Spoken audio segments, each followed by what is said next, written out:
Salam guru penggerak. Perkenalkan, saya Dimpulung Banturuan dari SMPN 10 Depok, calon guru penggerak angkatan 6 dari Jawa Barat. Dalam video ini saya akan memaparkan tentang koneksi antar materi, kesimpulan, serta refleksi modul 1.1 Filosofi Pemikiran Ki Hajar Dewantara. Ada 3 pertanyaan yang saya gunakan untuk merefleksi diri saya terhadap pemikiran Ki Hajar Dewantara modul 1.1. Yang pertama, apa yang saya percaya tentang murid dan pembelajaran di kelas sebelum saya mempelajari modul 1.1?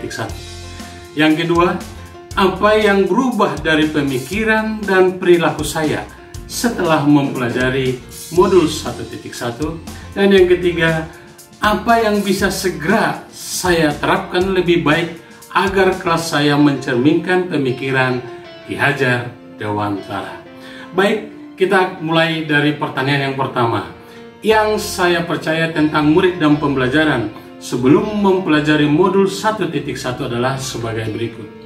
Yang pertama, saya kurang memahami karakteristik peserta didik saya. Saya tidak memberikan perhatian yang serius tentang karakteristik peserta didik saya, terkait bakat, minat, gaya belajar, dan karakter lainnya. Yang kedua, peran guru lebih dominan dibanding peserta didik. Tanpa saya sadari, saya lebih dominan dalam kegiatan belajar mengajar di kelas. Dalam benak saya, peserta didik saya harus sesuai dengan yang saya inginkan, tanpa memperhatikan bakat, minat, dan kemampuan mereka. Yang ketiga, pencapaian materi dan KKM. Saya selalu fokus dengan pencapaian materi dan KKM. Target utama saya adalah menyelesaikan materi dan nilai anak harus di atas KKM. Yang keempat, tidak pernah melakukan refleksi proses pembelajaran. Saya merasa gagal jika banyak siswa yang memperoleh hasil ulangan harian di bawah KKM. Terkadang saya langsung melakukan remedial tanpa melakukan refleksi tentang pembelajaran yang saya lakukan. Yang kelima, suasana kelas yang tertib, disiplin, dan anak-anak paham adalah fokus utama saya. Saya lebih tertarik dengan kelas yang tertib, yang diam, dan anak-anak harus paham materi yang saya ajarkan, tanpa memperhatikan keberagaman, keadaan sosial, dan gaya belajar peserta didik saya.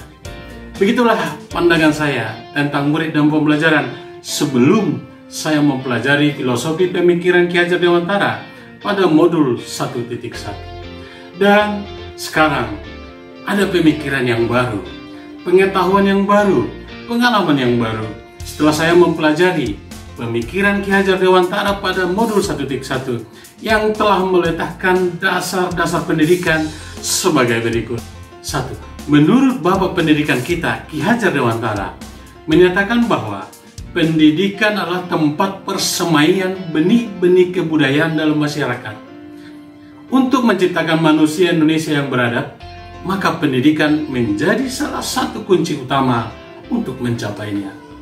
Pendidikan dapat menjadi ruang berlatih bertumbuhnya nilai-nilai kemanusiaan yang dapat diteruskan atau diwariskan. 2. Tujuan pendidikan menurut Ki Hajar Dewantara adalah menuntun segala kodrat yang ada pada anak-anak, agar anak-anak dapat mencapai keselamatan dan kebahagiaan yang setinggi-tingginya, baik sebagai manusia maupun sebagai anggota masyarakat. Jadi jelas Bapak Ibu, kita sebagai pendidik hanya dapat menuntun tumbuh dan hidupnya kekuatan kodrat yang ada pada anak-anak, agar dapat memperbaiki lakunya dan tumbuhnya kekuatan kodrat anak. 3. Dalam hal menuntun, Ki Hajar Dewantara mengibaratkan guru atau pendidik seperti seorang petani yang menyebarkan benih tanaman, misalnya benih padi dan benih jagung, di kebun yang sudah disediakan. Petani tidak bisa memaksakan tanaman padi tumbuh menjadi tanaman lainnya. Petani hanya bisa menuntun tanamannya dengan memberikan perawatan, pupuk, menjaga hama, menyediakan air yang cukup agar tanaman padi atau tanaman jagung tumbuh menjadi tanaman yang menghasilkan buah yang baik. Tentu petani melakukan perawatan yang berbeda sesuai dengan jenis tanamannya. Merawat tanaman padi berbeda dengan merawat tanaman jagung atau tanaman lainnya. Hal tersebut juga dimaksudkan kepada anak-anak yang sudah mempunyai minat dan bakatnya masing-masing. Tidak bisa dipaksakan untuk menjadi apa yang diinginkan oleh guru ataupun orang tua untuk tujuan tertentu. 4. Dalam hal mendidik, Ki Hajar Dewantara juga mengingatkan agar menyesuaikan dengan kodrat alam dan kodrat zaman. Kodrat alam berkaitan dengan sifat dan bentuk lingkungan di mana anak itu berada, sedangkan kodrat zaman berkaitan dengan isi dan irama. Ki Hajar Dewantara mengelaborasi pendidikan terkait kodrat alam dan kodrat zaman sebagai berikut. Dalam melakukan pembaharuan yang terpadu, hendaknya selalu diingat bahwa segala kepentingan anak-anak didik, baik yang mengenai hidup diri pribadinya maupun hidup kemasyarakatannya, jangan sampai meninggalkan segala kepentingan yang berhubungan dengan kodrat keadaan, baik kodrat alam maupun kodrat zaman. Setelah saya mempelajari modul 1.1, ada yang berubah dari pemikiran saya terkait murid dan pembelajaran sebagai berikut. 1. Pembelajaran di kelas harus berpusat dan berpihak kepada peserta didik. Guru harus mengenal keberagaman karakter dari setiap peserta didiknya. Yang kedua, guru sebagai fasilitator yang menuntun atau mengarahkan siswa belajar sesuai dengan potensi, minat, bakat, dan cara belajar. Yang ketiga, pembelajaran hendaknya dilaksanakan dengan cara among, yakni menuntun potensi anak berdasarkan budaya dan kearifan lokal. Yang keempat, pembelajaran dilaksanakan bukan dengan tuntutan kepada anak, tetapi dengan memberikan kebebasan kepada anak untuk belajar sesuai kebutuhannya, sehingga terciptalah kemerdekaan belajar. Ketercapaian kurikulum harus dicapai tanpa membatasi kemerdekaan belajar.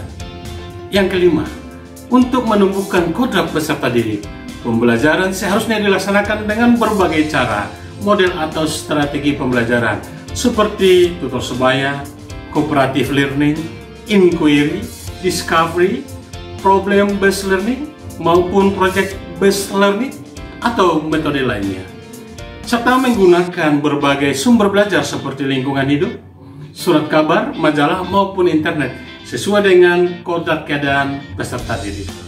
Yang keenam, proses pembelajaran dilaksanakan untuk mengembangkan semua potensi didik, baik budi pekerti, pikiran, maupun tubuhnya, agar anak tersebut memperoleh keselamatan dan kebahagiaan yang setinggi-tingginya.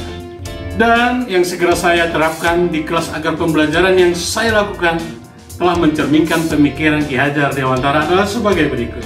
Yang pertama, saya akan berusaha mengenali karakteristik peserta didik saya dengan cara melakukan asesmen diagnostik, baik kognitif maupun sosialnya, agar saya dapat memetakan potensi, minat, bakat, dan cara belajar peserta didik saya. Yang kedua, sebagai guru, saya harus memberikan keteladanan kepada siswa dalam hal sikap, penampilan, kemandirian, disiplin, gotong royong, dan kolaborasi dalam menyelesaikan masalah.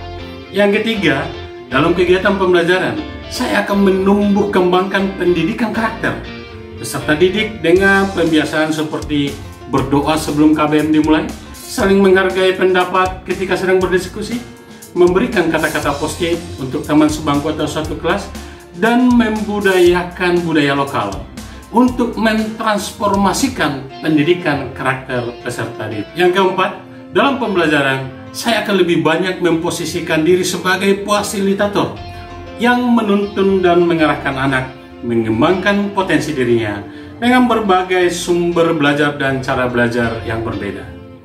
Demikianlah pemaparan saya terkait koneksi antar materi, kesimpulan, dan refleksi modul 1.1 tentang filosofi pemikiran Ki Hajar Dewantara. Salam guru penggerak. Wassalamualaikum warahmatullahi